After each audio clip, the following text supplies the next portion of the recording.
Lama saya ngaji paling 20 menit sampai 30 menit. Sesi jawab, tanya jawab hanya 2 pertanyaan. Tidak boleh bantah, yang punya diri saya kok diatur. Ini semakin lama Anda ngatur saya semakin dosa, karena ngatur orang itu tidak baik. Apalagi ngatur kiai itu tambah tidak baik lagi ini.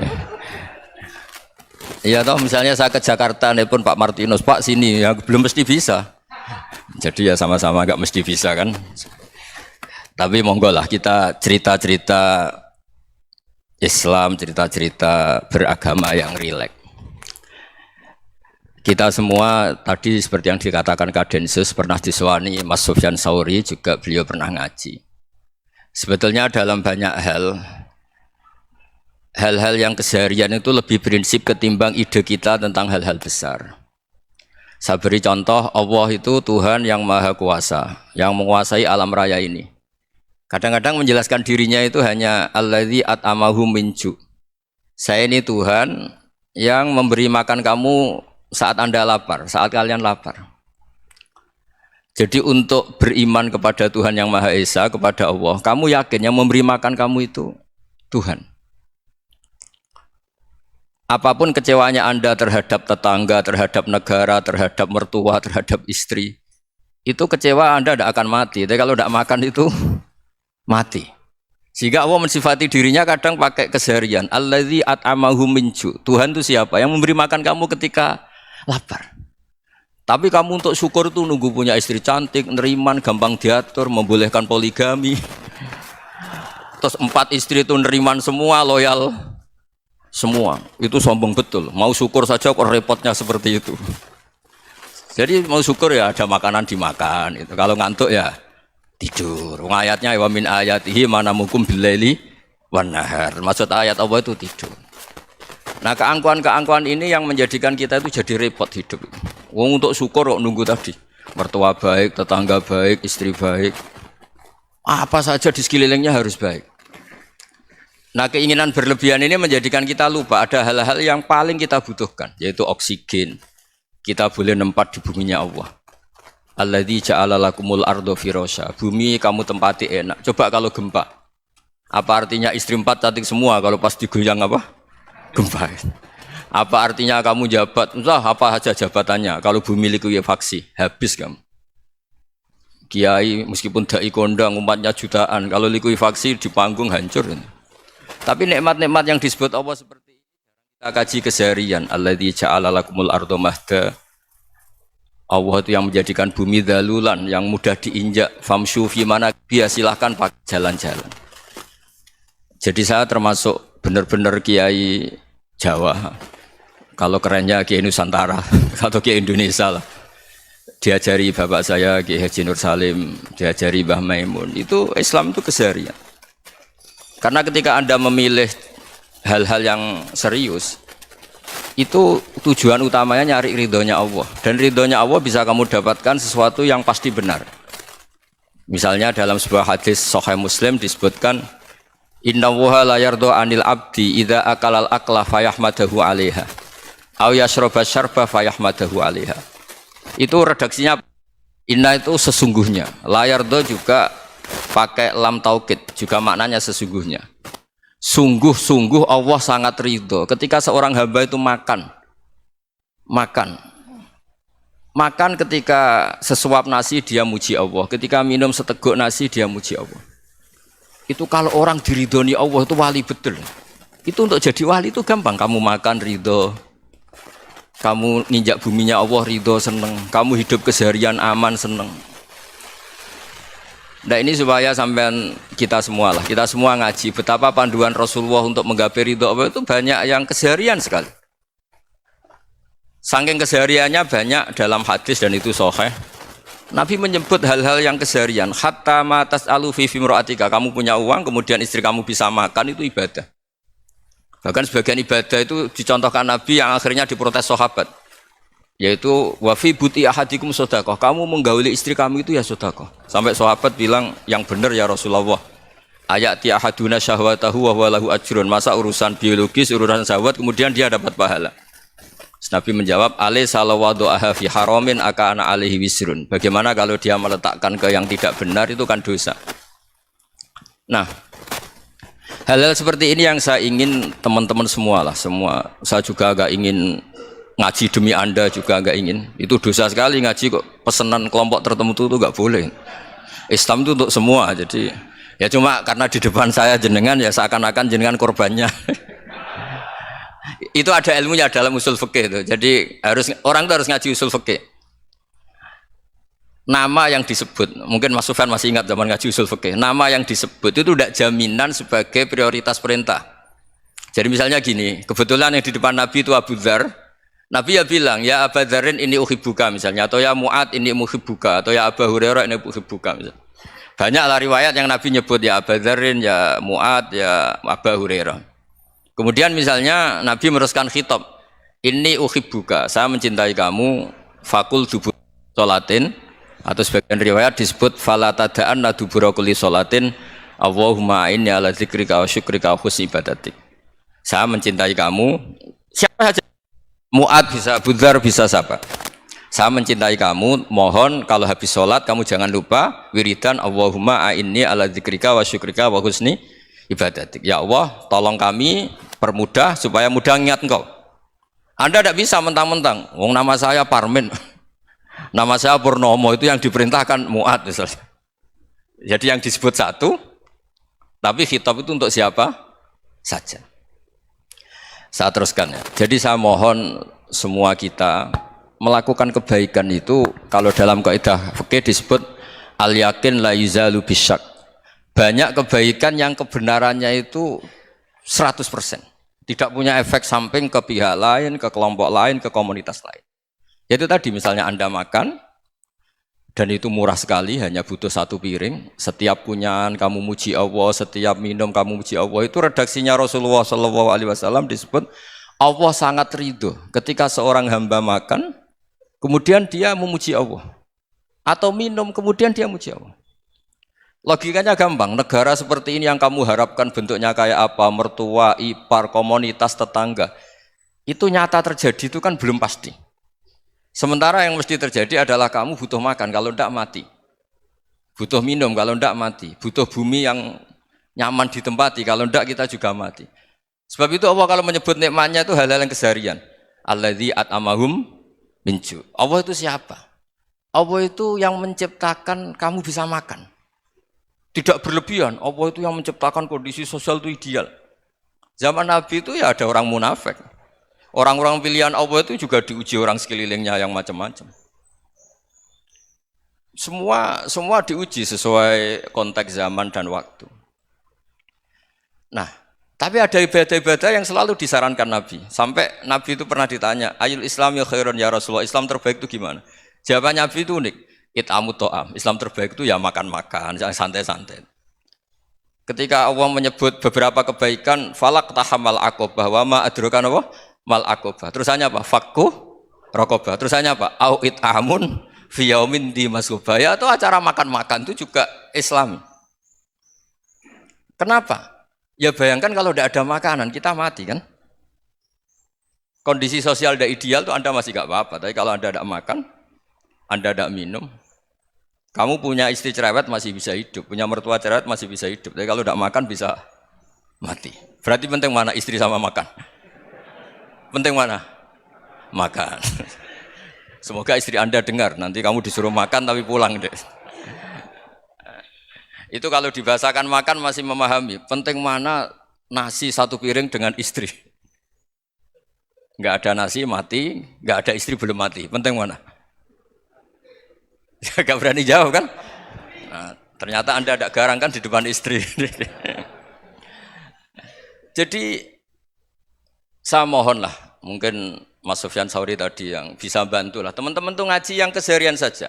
Karena kita nyari ridha Allah itu berdasar firman Allah. Dan firman Allah itu menyebut keseharian tuh riang, gampang. Yaitu tadi misalnya wa min ayatihi manamukum billaili wan nahar. Termasuk ayat-ayat Allah itu kamu tidur. Maka dulu itu ada guyonan, ada tokoh Mu'tazilah, kelompok dalam Islam yang berpikir manusia itu bisa menentukan ikhtiarnya sendiri. Karena saya bisa duduk, duduk, ingin berdiri, berdiri. Karena kelompok ini nggak terima kalau semua kehendak Allah, nanti bagaimana kalau semua kehendak Allah kok ada hisab ya, ada sanksi. Lucunya itu dia akhirnya ini cerita ya, mencintai seorang perempuan cantik sekali. Dan itu dia menjadi ahli sunnah itu oleh hal-hal yang sepele. Karena istrinya cantik, ya namanya suami istri itu hubungan intim. Terus ditanya, Mas, masih ingin lagi? Masih. Silahkan diulang lagi. Wah ya tidak bisa. Katanya manusia bisa menentukan yang diinginkan. Itu tobat itu. Itu nggak bisa ditobatkan Mas Sufyan Ats-Tsauri. Orang cantik yang mudah nobatkan orang itu orang cantik. Segampang itu. Akhirnya kita tahu, makanya kalau dalam kitab Hikam itu disebut al-aqil mayakul madza yaf'alu wa hubi wal ghafil mayakul madza af'al. Orang yang punya akal karena sadar ini wilayah Allah, semua milik Tuhan. Itu dia tiap hari berpikir, besok Allah akan melakukan apa terhadap dunia ini. Kamu merencanakan suatu mau plesir, ternyata gempa. Mau wisata ke Rusia, ternyata perang. Kamu tidak pernah tahu apa yang akan terjadi besok. Wa ma tadri nafsum madza taksibu ghadan. Tapi anda semua kita ini sering punya jadwal permanen. Makanya saya kalau diundang siapa saja, isana takdir. Yang jelas Gus ini acara penting. Ya masih acara penting nak pangeran ngersakno apa piye? Kok ape dadi pangeran? Kamu kok mau jadi Tuhan? Itu kadang ya kiai gitu. Penting Gus acara ini jenengan harus memastikan bisa. Loh kamu itu yang ngajarin tauhid sesuatu itu biadillah kok bilang-bilang apa pasti. Kalau maksa terus tak tobatkan dong kamu kata saya itu. Ya kalau gitu Gus bilang insya Allah. Wah itu hati saya, fisik saya, roh saya sudah bilang insya Allah. Tidak usah kamu latih kata saya. Nah hal-hal tauhid keseharian itu gampang sebetulnya. Wal ghafil yaqulu madza af'al. Tapi orang yang lupa Allah dia setiap hari bilang besok apa? Kita bisa melakukan apa? Seakan-akan dia itu aktor, dia penting, dia subjek permanen, dia. Padahal kita ini hanya objek kehendak Allah Subhanahu wa taala. Karena kita yakin sesuatu yang terjadi di alam raya ini kita tidak bisa apa-apa. Makanya saya sering ngaji, sering bilang saya. Ketika Anda mensifati Allah, dia yang menghidupkan. Sudah itu tanamkan, sehingga ketika kita mati, santai saja. Kenapa santai? Allah punya cara menghidupkan kita. Zaman kita hidup juga gak tahu caranya ngelola jantung, ngelola paru-paru. Kamu juga gak tahu ngelola oksigen yang tidak beracun, tidak ngandung polusi. Tahu-tahu hidup. Gak ingin tua ya tahu-tahu tua, gak ingin mati tahu-tahu mati. Selama ini kita hidup juga gak tahu apa sebetulnya. Hanya gaya tok, punya jadwal, punya planning. Kalau kamu bisa menentukan pilihan Anda, pasti Anda istrinya cantik, 4 neriman semua, kona'ah semua. Nyatanya enggak kan? Ada 1 jelek, cerewet. Oh itu kan, nyatanya enggak bisa apa-apa Anda kan? Dan kamu bawa mati lagi. Nah, itu kan, istri Anda juga gitu, punya keinginan, punya suami yang ganteng, yang jabat, yang neriman, yang enggak poligami. Ya enggak kesampaian juga. Kalau kita ngitung tingkat kegagalan kita itu gagal terus. Ya kan? Nah, terus ingat Allah, madza yaf'alu wa hubi. Orang yang punya akal selalu berpikir Allah itu menghendaki apa terhadap saya. Loh sama-sama orang itu. Ngelihat orang yang serius, itu kata Anda itu pemikir berat, serius. Senang punya tokoh yang merengut karena kamu anggap serius. Tapi sebagian orang nganggap orang yang serius itu wong merengut, wong masam, wong muka kok ditekuk. Jadi sama itu hati ya muqallibal qulub tsabbit qalbi ala dini, karena kita enggak tahu cara berpikir kita tentang orang lain, tentang sekeliling kita. Misalnya kita orang baik yang jenis ngrumat fakir miskin. Ada orang bangun masjid mewah itu janggal. Apa artinya masjid mewah kalau banyak orang kelaparan? Tapi kalau yang jenis pendidikan apa artinya masjid mewah kalau enggak bisa ngaji? Nanti yang jenis infrastruktur apa artinya ini kalau semuanya punya sudut pandang yang berbeda-beda. Dan Islam mengapresiasi semua kebaikan. Tapi katakan semua kebaikan itu adalah kehendak Allah Subhanahu wa taala. Karena apapun baik Anda itu pakai fasilitas yang diberikan oleh Allah Subhanahu wa taala. Sehingga ini yang disebut qulillah tsumadarhum fi khawdihim yal'abun. Ya kembali tadi ke tema-tema bahwa keseharian Anda ini sudah Islami. Saat Anda tidak bisa melakukan apa saja. Saya sering ada jenazah, biasanya kalau tetangga meninggal saya sering disuruh ngelepas. Saya bilang orang ini baik karena sering ngelamun di rumah, sering nganggur di rumah. Ditanya sama anaknya, kenapa Gus nganggur baik? Ya kalau dia nganggur artinya juga agak berbuat sesuatu yang maksiat kan? Ya kan, orang nganggur di rumahnya ya ndak bunuh orang, ndak maling, ndak korupsi, ya namanya nganggur di rumah. Lah cuma istri cara pandang nganggur gak menghasilkan uang itu. Tapi juga gak menghasilkan kriminal kan. Jadi sebenarnya Islam itu makanya kalau sampai ngaji usul fikih itu ada kitab usul fikih namanya Lubul Usul, itu terkenal sekali di pesantren itu. Itu kalau ngapresiasi keseharian itu luar biasa.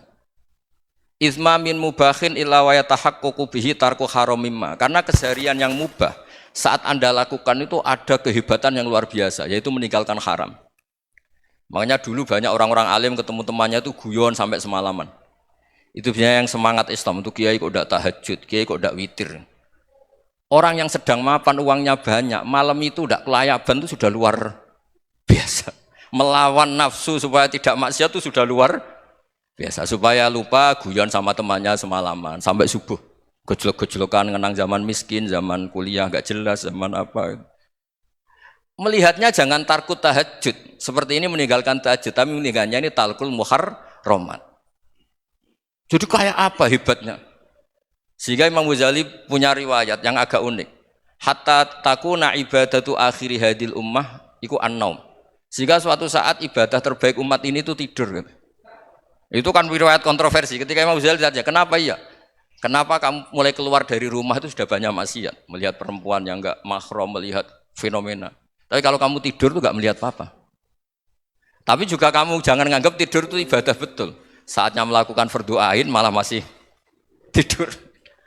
Tapi itu sudut pandang yang menjadikan kita Islam itu gampang. Jadi saat Anda tidak bisa aktivitas apa-apa, misalnya ada beberapa orang yang lumpuh. Lumpuh itu memang nggak bisa Jumatan, nggak bisa ibadah, tapi dia juga nggak bisa maksiat. Tidur itu memang Anda saat itu tidak bisa tahajud, tidak bisa witir, tapi saat itu ada zina, ada maling, tidak gosipkan orang, tidak bully orang, tidak menanamkan kebencian, tidak hasud. Sehingga tidur menurut Allah Ta'ala wa min ayatihi manamukum billaili apa?